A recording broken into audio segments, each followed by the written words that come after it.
Dear students, पिछले video में आपने पढ़ा नाउन क्लॉज।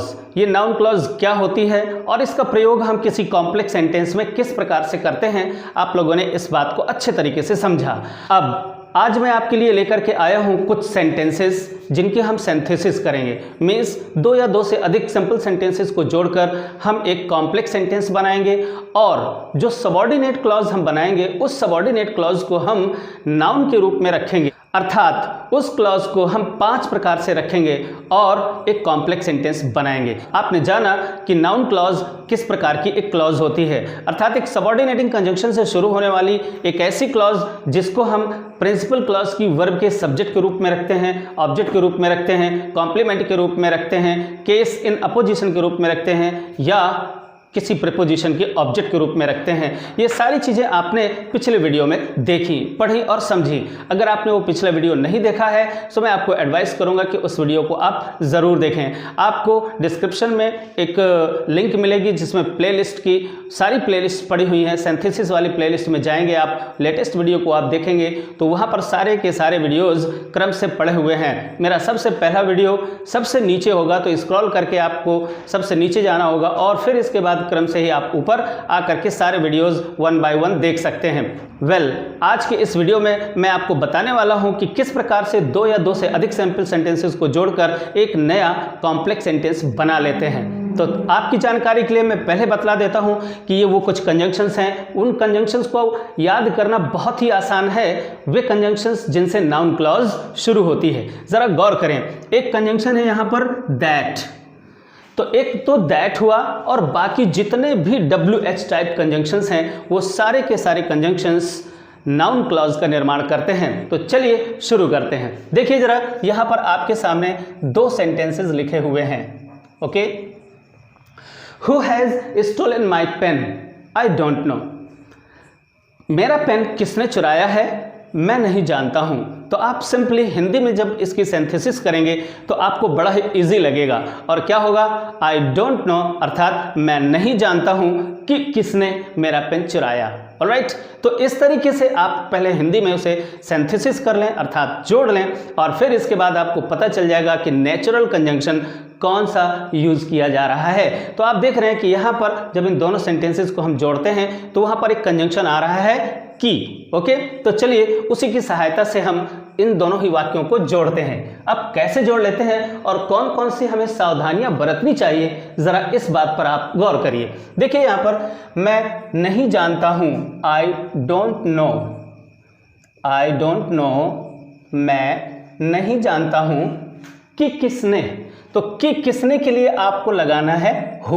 ओके, जब की और का लगे, मीन्स कि किसने तो हु लगा दीजिए, कि क्या तो व्हाट लगा दीजिए, कि कहाँ तो वेयर लगा दीजिए, कि क्यों तो वाई लगा दीजिए, कि कैसे तो हाउ लगा दीजिए। ओके, आपको ये ध्यान में रखना है कि यहाँ पर दैट की के लिए आप दैट और फिर कौन या किसके लिए आप हु या हूं का प्रयोग नहीं करेंगे। ध्यान रखिए, दैट के साथ आपको इन किसी भी कंजंक्शंस का प्रयोग नहीं करना है। ऑलराइट, सो चलिए अब जरा देखते हैं। आई डोंट नो, मैं नहीं जानता कि किसने, इस हु का मतलब ही हो गया कि किसने।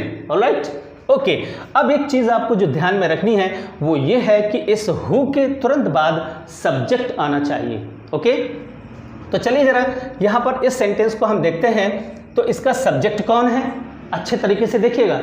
अब अगर आप इस सेंटेंस को देखेंगे तो हु वाले सेंटेंसेस कुछ ऐसे होते हैं कि हु के अंदर ही वास्तव में उस एक्शन का यानी उस क्रिया का सब्जेक्ट होता है। ऑलराइट, तो जब कभी हु स्वयं सब्जेक्ट के रूप में होता है तो फिर इसके तुरंत बाद आप वर्ब प्लेस कर सकते हैं। लेकिन अन्य कंजंक्शंस के साथ में ऐसा नहीं होता है। अन्य जो कंजंक्शंस हैं उनके साथ में सब्जेक्ट अलग होता है, ना कि उसके अंदर। यहाँ पर हु के अंदर ही सब्जेक्ट है, इसलिए ये हु सब्जेक्ट के रूप में ही रखा रहेगा और हम आगे वर्ब लिख देंगे। देखिए जरा, हैज स्टोलन, तो हु हैज स्टोलन।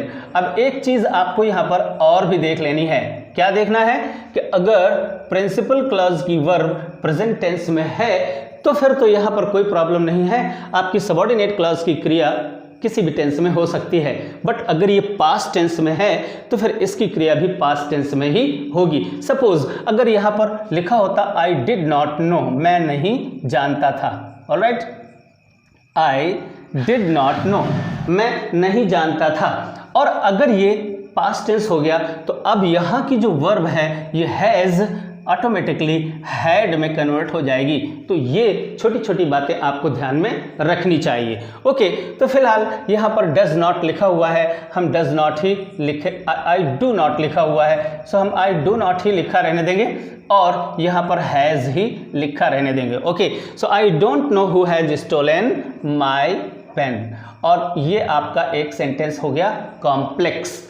अब यहाँ पर जरा हम देखते हैं कि ये जो सबऑर्डिनेटिंग कंजंक्शन है और इस सबऑर्डिनेटिंग कंजंक्शन से शुरू होने वाली ये जो क्लॉज बनी, ये क्लॉज वास्तव में प्रिंसिपल क्लॉज के लिए कौन सा काम कर रही है। ओके, तो आप पिछले वीडियो में भी देख चुके हैं, अब मैं फिर से आपको बतला रहा हूँ, जरा गौर करिए। जरा ये प्रिंसिपल क्लॉज है, इस प्रिंसिपल क्लॉज की वर्ब है नो, मैं नहीं जानता।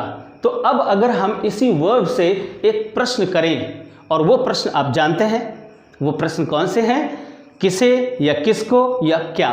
तो अगर इन प्रश्नों को करते हैं और आंसर में हमें जो भी मिलता है वो वास्तव में उस वर्ब का ऑब्जेक्ट होता है। और अगर हमें यहाँ पर क्या प्रश्न करने पर आंसर में ये पूरी की पूरी क्लॉज मिलती है तो ये क्लॉज ऑब्जेक्ट के रूप में होगी, इस वर्ब की ऑब्जेक्ट के रूप में होगी और इस प्रकार से ये नाउन का कार्य करेगी। क्योंकि आप तो जानते हैं कि सबऑर्डिनेट नाउन क्लॉज वास्तव में अपनी प्रिंसिपल क्लॉज के सब्जेक्ट के रूप में रखी होती है।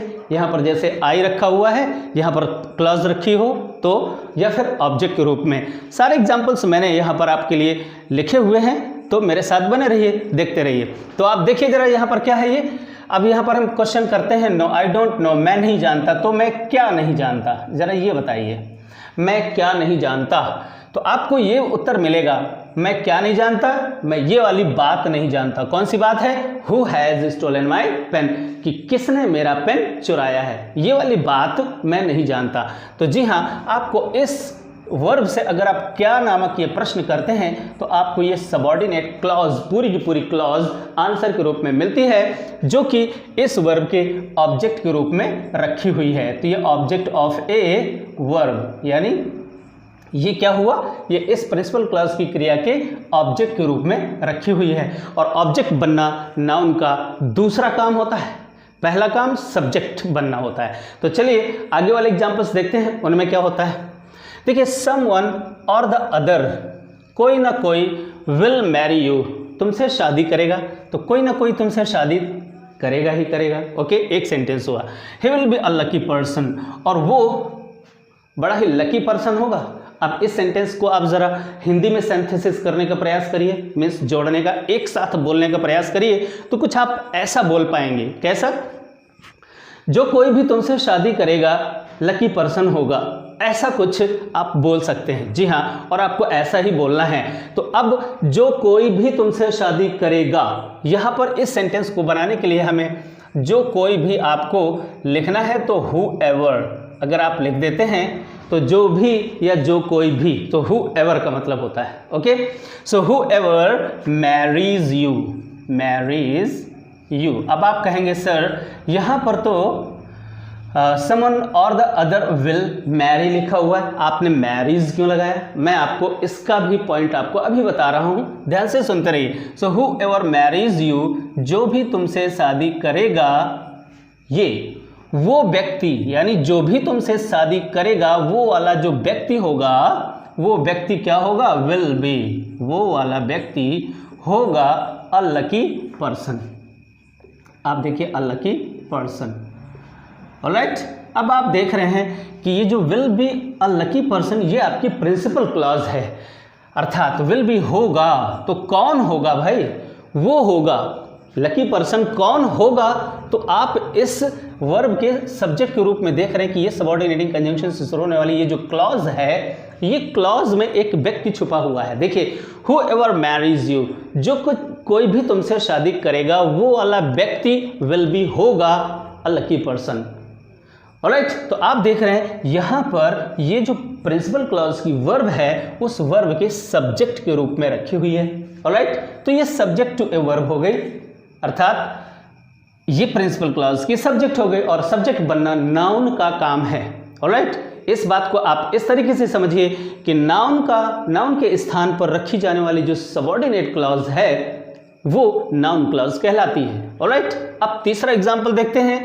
विल ही कम, क्या वो आएगा? It is not known to anyone, ये बात किसी को भी ज्ञात नहीं है।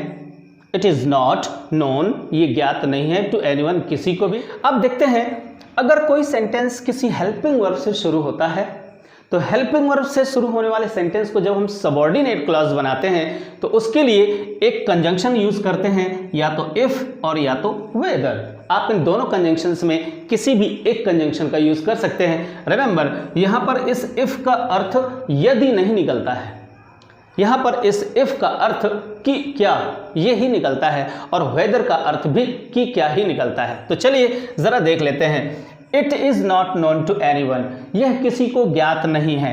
तो क्या ज्ञात नहीं है इस सब्जेक्ट के रूप में अगर हम इसको रखेंगे तो कि वह आएगा या नहीं, ये वाली बात किसी को ज्ञात नहीं है। तो इट के स्थान पर इसे एक सबऑर्डिनेट क्लॉज बनाकर रखा जा सकता है और आप इसे इस प्रकार से बना सकते हैं।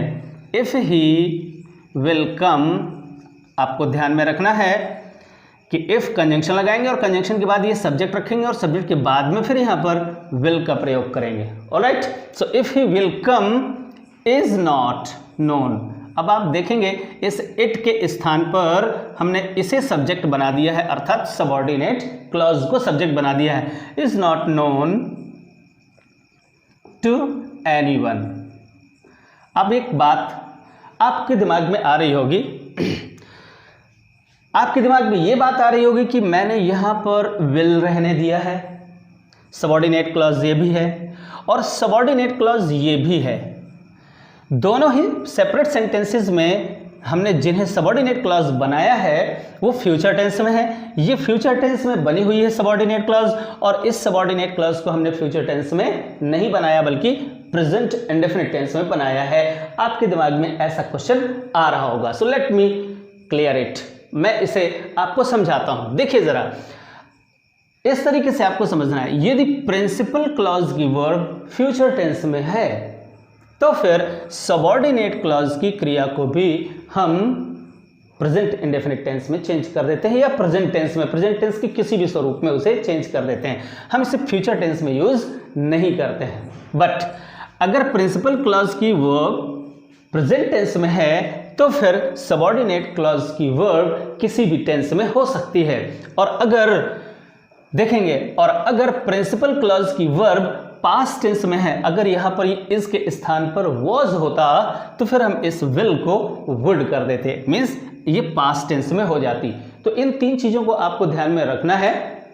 प्राय होता यह है कि अगर प्रिंसिपल क्लॉज की वर्ब प्रेजेंट टेंस में है तो सबऑर्डिनेट क्लॉज किसी भी टेंस में हो सकती है। ऑलराइट, दूसरी बात, अगर यहां पर प्रिंसिपल क्लॉज की वर्ब फ्यूचर टेंस में है तो प्राय ऐसा होता है कि जब कोई कंडीशनल सेंटेंस होता है या ऐसी कोई बात होती है तो वहां पर हम प्रेजेंट टेंस में उस वर्ब को, यानी सबऑर्डिनेट क्लॉज की वर्ब को प्रेजेंट टेंस में यूज करते हैं। और अगर प्रिंसिपल क्लॉज की वर्ब पास्ट टेंस में है तो फिर हम उसे पास्ट टेंस यानी सबऑर्डिनेट क्लॉज की जो वर्ब होगी उसे भी हम पास्ट फॉर्म में ही चेंज कर देते हैं। सो यू नो, विल का पास्ट फॉर्म वुड होता है। अब अगर यहाँ पर वॉज होता, सपोज वॉज होता, पास्ट टेंस की क्रिया होती तो ये भी पास्ट टेंस में कन्वर्ट हो जाता।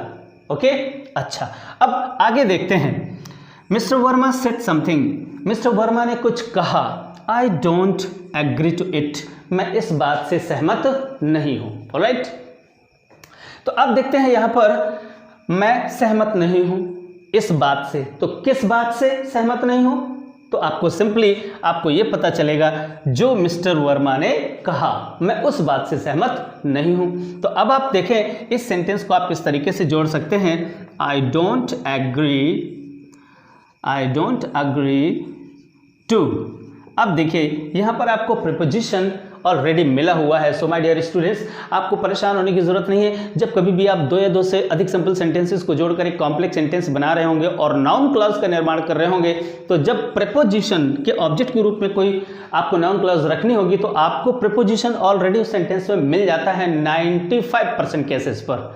But sometimes it may happen कि हो सकता है कि वहां पर कोई सपोज यहाँ पर आई डोंट एग्री, सिर्फ इतना ही लिखा होता, आई डोंट एग्री, मैं इस बात से सहमत नहीं हूँ, या मैं सहमत नहीं हूँ, सिर्फ इतना लिखा होता, तो भी आपको फिर अब यहाँ पर जब एक सबऑर्डिनेट क्लॉज यहाँ पर रखते तो आपको एग्री के बाद एक प्रपोजिशन लगाना पड़ता। ऑलराइट, तो ज़रा गौर करें, आई डोंट एग्री टू, अब एग्री के बाद प्रपोजिशन आता है और आपने प्राय देखा होगा कि एग्री के बाद विद का प्रयोग करते हैं, I don't agree with you, ऐसा सेंटेंस आपने सुना होगा। So let me make it clear also, ध्यान से सुनिए, एग्री के बाद अगर कोई पर्सन रखा हुआ है तो उसके पहले विद आएगा। पर्सन मीन्स कोई व्यक्ति, जैसे I do not agree with you, तो यू कोई पर्सन है इसलिए उससे पहले विद आएगा। बट अगर पर्सन नहीं है, कोई वस्तु है या कोई बात है, तो उसके पहले टू का प्रयोग करते हैं।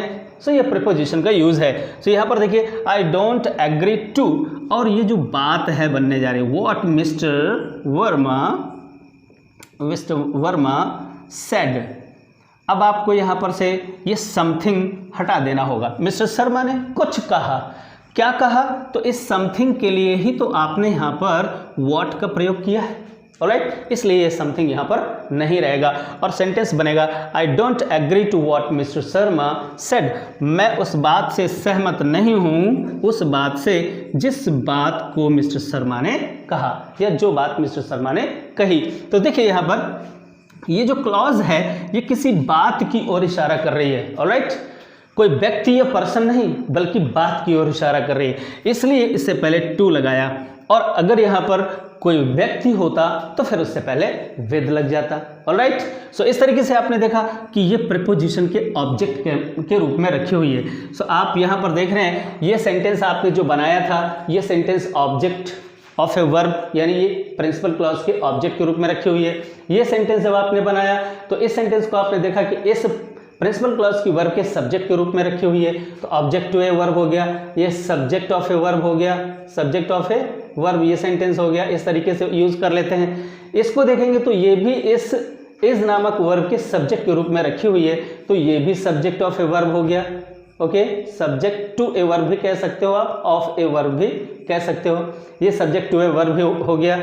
मिस्टर शर्मा, ये वाली जो बात आई तो यहाँ पर ये देखिए सबऑर्डिनेटिंग कंजंक्शन से पहले ये टू लगा हुआ है, मीन्स ये क्या हो गया, ये ऑब्जेक्ट ऑफ ए प्रीपोजिशन हो गया, ऑब्जेक्ट ऑफ ए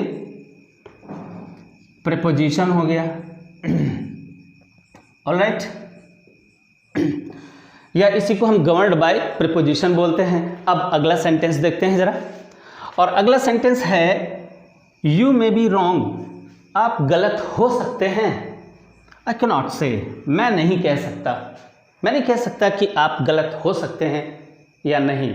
ऐसी देखिए, जब कहीं किसी सेंटेंस में मे बी लगा हो, अब ये भी एक नोट करने वाली बात है, अगर किसी सेंटेंस में मे बी लगा हो तो इट मीन्स वहाँ पर कोई संभावना प्रकट की जा रही है। ओके, और अगर संभावना प्रकट की जाती है तो फिर उन दोनों ही वाक्यों को जोड़ने के लिए फिर से मैं आपको बतला रहा हूँ, आपको ध्यान में रखना होगा कि आपको वहाँ पर जोड़ने के लिए आपको वेदर नामक कंजंक्शन का प्रयोग करना चाहिए और किसी अन्य कंजंक्शन का प्रयोग नहीं करना चाहिए। ओके, तो पहली बात तो ये आए कि जब कभी किसी सेंटेंस, जिस क्लॉज को अगर हम सबऑर्डिनेट क्लॉज बना रहे हैं और सबऑर्डिनेट क्लॉज में अगर कोई संभावना प्रकट की जा रही है तो वहां पर मे भी लगा होगा या माइट भी लगा हो सकता है, और अगर ऐसा है तो फिर हमें क्या करना चाहिए, कंजंक्शन के रूप में वेदर का प्रयोग करना चाहिए। ओके, सो अब देखते हैं इसको कैसे जोड़ते हैं। आई कैन नॉट से, मैं नहीं कह सकता, और यहां पर वेदर का प्रयोग आपको कंजंक्शन के रूप में करना चाहिए। ऑलराइट, वेदर, अब यहाँ पर से हमने सब्जेक्ट लिया, सब्जेक्ट यहाँ पर लिख दिया हमने, सब्जेक्ट यहाँ पर लिख दिया, फिर इसके बाद इस मे बी को आपको चेंज कर देना है, और मे बी है मीन्स प्रेजेंट टेंस है तो आपको इज एम आर का प्रयोग कर देना है, whether you are okay wrong, whether you are wrong, ये सेंटेंस बनेगा। अगर यहाँ पर माइट भी होता तो यू वर पास्ट टेंस में इसको हम कर देते। ऑलराइट, तो ये छोटी छोटी बातें हैं जो आपको कॉम्प्लेक्स सेंटेंस को कंपोज करने से पहले ध्यान में रखनी चाहिए। ओके, अब अगला सेंटेंस देखते हैं। अब देखते हैं ये क्या बना है, ये ऑब्जेक्ट टू है, आई कैन नॉट से, मैं नहीं कह सकता, कि तुम गलत हो या नहीं। वेदर जब आ जाता है तो वेदर का मतलब यही होता है कि विकल्प जैसा होता है, मीन्स तुम ऐसा करोगे या नहीं, ऐसा कोई भाव निकलता है। सो आई कैन नॉट से, मैं नहीं कह सकता कि तुम गलत हो या नहीं गलत हो, ऐसी बात हो सकती है। ऑलराइट, आगे देखते हैं। ही वोंट बी सक्सेसफुल, वह सफल नहीं होगा। इट इज सर्टेन, यह निश्चित है। अब अगर हम यहाँ पर देखते हैं कि यह निश्चित है, तो क्या निश्चित है कि वह सफल होगा। अब यहाँ पर आप इट वाले सेंटेंस को तो आप ऑलरेडी यहाँ पर देख चुके हो, और जो सबऑर्डिनेट क्लॉज हमने बनाई है वो सबऑर्डिनेट क्लॉज हमने यहाँ पर सब्जेक्ट के रूप में बना दी है। अब अगर कोई ऐसा सेंटेंस हो जिसकी प्रिंसिपल क्लॉज इट से शुरू हो रही हो, और सबऑर्डिनेट क्लॉज को आप ऐसे भी रख सकते हो, यानी सब्जेक्ट भी बना सकते हो, और इसी के साथ इसको केस इन अपोजिशन भी बना सकते हो। कैसे? आप ऐसे लिख सकते हैं, इट इज सर्टेन, यह निश्चित है कि दैट। अब आप यहाँ पर दैट का प्रयोग कर सकते हैं। इट इज सर्टेन दैट, यह निश्चित है कि he won't be successful, he won't be successful. Okay, आप ऐसे बना सकते हैं। और अब अगर ये देखेंगे कि ये क्लॉज वास्तव में अपने प्रिंसिपल क्लॉज की वर्ब के ना तो सब्जेक्ट के रूप में है, न ही ऑब्जेक्ट के रूप में है, ऑब्जेक्ट हो भी नहीं सकती क्योंकि इसमें लिंकिंग वर्ब का प्रयोग किया गया है, और ना ही कॉम्प्लीमेंट के रूप में है क्योंकि यहाँ पर तो ये जो सर्टेन है ये कॉम्प्लीमेंट रखा हुआ है, इसलिए ये कॉम्प्लीमेंट भी नहीं हो सकता है। फिर क्या है ये, तो आप, और इससे पहले कोई प्रीपोजिशन भी नहीं रखा है, इट मीन्स ये गवर्नड बाय प्रीपोजिशन भी नहीं है, यानी ऑब्जेक्ट ऑफ ए प्रीपोजिशन भी नहीं है। तो फिर कौन सी है? तो फिर ये पांचवा प्रकार है केस इन अपोजिशन। अब आप कहेंगे सर आपने केस इन अपोजिशन तो कुछ दूसरे तरीके से बतलाया था। जी हाँ, दूसरे तरीके से भी मैंने बतलाया था, और आज फिर मैं अभी बतलाने जा रहा हूँ अगली स्लाइड में। लेकिन यहाँ पर एक चीज़ है जो आपको और क्लियर कर देना चाहता हूँ कि जब कभी भी कोई प्रिंसिपल क्लॉज इट से शुरू होती है तो वो इट के स्थानापन्न के रूप में हम जो सबऑर्डिनेट क्लॉज बाद में यूज करते हैं वो केस इन अपोजिशन कहलाती है। ध्यान में रखिएगा, क्या? केस इन अपोजिशन में कहलाती है। ऑलराइट, ये केवल इट से शुरू होने वाले सेंटेंस के लिए ही है। बाकी केस इन अपोजिशन का यूज हम किस प्रकार से करते हैं अब अगली स्लाइड में देखिए। पिछली स्लाइड में आपने देखा subject to verb means principal clause की वर्ब के सब्जेक्ट के रूप में, प्रिंसिपल क्लॉज की वर्ब के ऑब्जेक्ट के रूप में देखा, और साथ ही केस इन अपोजिशन के रूप में भी देखा। अब देखिए, मैं यहाँ पर दो एग्जांपल्स लेकर के आया हूँ जिसमें मैं आपको केस इन अपोजिशन बतला रहा हूँ और साथ ही साथ आपको कॉम्प्लीमेंट टू ए वर्ब बतला रहा हूँ। राइट, तो जरा देखिए यहाँ पर क्या है। द रेन्स वुड कम, बारिशें आएंगी अर्थात वर्षा आएगी। Okay, that was our hope, ये हमारी आशा थी। Okay, our hope was wrong, और हमारी आशा गलत थी। Okay, so here are three sentences and you have to combine all these three sentences and you have to make a complex sentence by using a noun clause. Okay, so noun clause का प्रयोग करके आपको बनाना है। So how can you frame a noun clause? Alright, so let us read all these three sentences carefully and then try to make a noun clause. Look, the rains would come, बारिशें आएंगी, ये हमारी आशा थी। तो हमारी आशा क्या थी? कि ऐसा होगा, ये हमारी आशा थी। ऑलराइट, ठीक। आवर होप वाज रॉन्ग, और हमारी होप जो हमारी आशा थी वो गलत थी। तो हमारी आशा क्या थी? ये थी, और हमारी आशा अर्थात ये वाली जो बात है वो रॉन्ग थी। ओके, तो हम यहाँ पर आवर होप को और इस वाली बात को दोनों को हम केस इन अपोजिशन में रख सकते हैं। कैसे? ऐसे, जरा देखिए। आवर होप हमारी आशा, और हमारी आशा क्या है? हमारी आशा ये थी।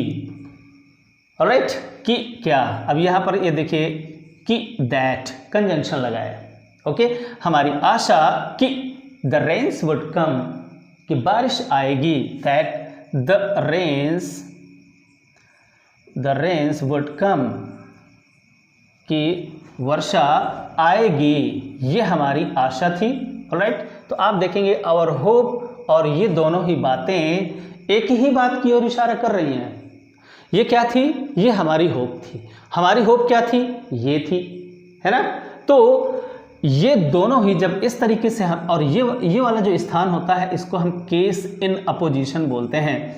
एंड माय डियर स्टूडेंट्स, आपको मैंने पिछले वीडियो में बतलाया था कि जो केस इन अपोजिशन होता है, ये जो प्लेस होता है ये नाउन का प्लेस होता है। अर्थात यहाँ पर इस प्रकार से अगर कोई भी वर्ड रखा होगा तो वो नाउन इन अपोजिशन होगा, अगर फ्रेज होगा तो फ्रेज इन अपोजिशन होगा, और अगर कोई क्लॉज होगी तो वो क्लॉज इन अपोजिशन होगी। सो इस तरह से सेंटेंस बना, और hope that the rains would come और ये वॉज रॉन्ग। ओके, सो आप जरा गौर करें कि हमारी आशा कि ऐसा होगा गलत थी। इस तरीके से जब दो भिन्न भिन्न प्रकार के शब्द या शब्द समूह एक ही बात की ओर इशारा करें और वो दोनों ही भिन्न भिन्न शब्द एक दूसरे के ठीक अगल बगल रखे हों और कॉमा से सेपरेटेड हों, but nowadays in modern English this commas are not placed. ध्यान में रखिए, वैसे बाय रूल हमको तो यही पढ़ाया गया था कि जब कभी भी इस तरह की कोई सबऑर्डिनेट क्लॉज रखी होती है तो उसके पहले कॉमा लगाते हैं और उसके बाद में कॉमा लगाते हैं। But I have seen lots of sentences like these.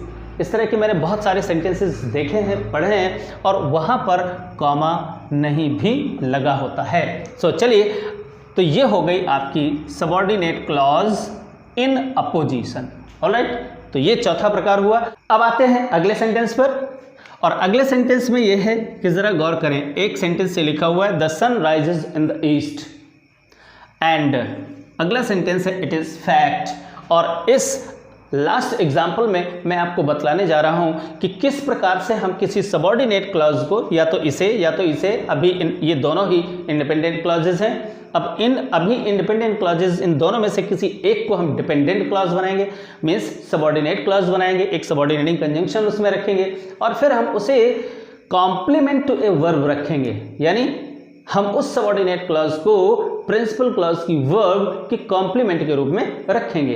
तो अब देखिए जरा, इन दोनों ही सेंटेंसेस में हमको सबसे पहले तो ये डिसाइड करना है कि किस सेंटेंस में एक लिंकिंग वर्ब का यूज किया गया है, क्योंकि लिंकिंग वर्ब के बाद ही कॉम्प्लीमेंट का यूज हो सकता है। तो चलिए जरा देख लेते हैं। एक क्रिया ये है राइजेस। ओके, सो राइजेस ये लिंकिंग वर्ब नहीं है। ऑलराइट, आगे देखते हैं अगले सेंटेंस में इज। जी हाँ, इज यहाँ पर मेन वर्ब के रूप में यूज की गई है, इसलिए ये लिंकिंग वर्ब है।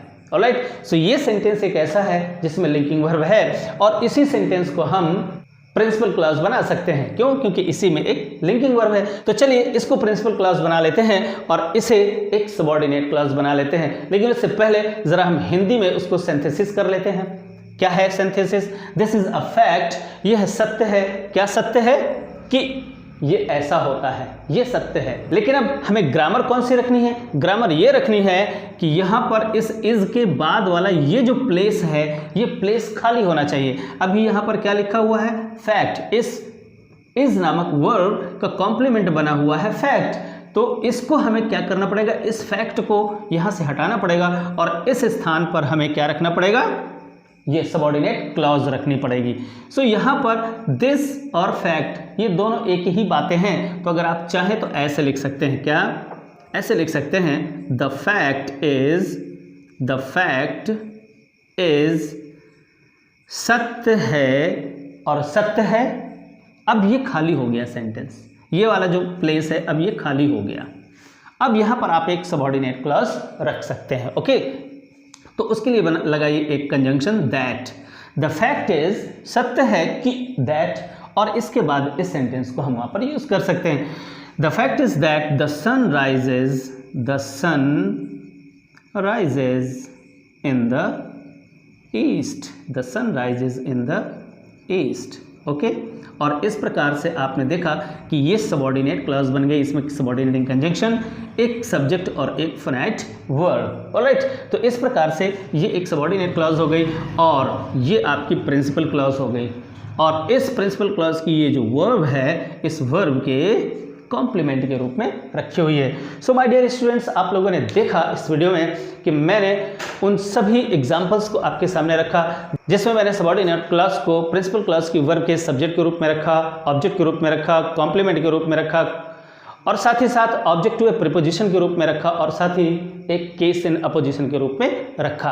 अब आपको चाहिए कि अपनी बुक से एक एक्सरसाइज करें और उस एक्सरसाइज में कुछ ऐसे सेंटेंसेस मिलेंगे, कुछ नहीं बल्कि ऐसे ही सेंटेंसेस मिलेंगे जिनमें आपको 2 या 2 से अधिक सिंपल सेंटेंसेस को जोड़कर एक नया कॉम्प्लेक्स सेंटेंस बनाना होगा और वो कॉम्प्लेक्स सेंटेंस आपको नाउन क्लॉज का प्रयोग करके बनाना होगा। ओके, सो इस तरीके से नाउन क्लॉज पर ये वीडियो यहाँ पर समाप्त होता है। और अब चलते चलते मैं अपने नए व्यूअर्स से बोलना चाहता हूँ कि वो अगर पहली बार इस वीडियो को देख रहे हैं और उन्हें अगर ये वीडियो पसंद आया है तो चैनल को सब्सक्राइब करें और बेल आइकॉन को दबाएं ताकि उनको इसी तरीके की यूजफुल वीडियोज़ आसानी के साथ नोटिफिकेशन के माध्यम से मिलते रहे।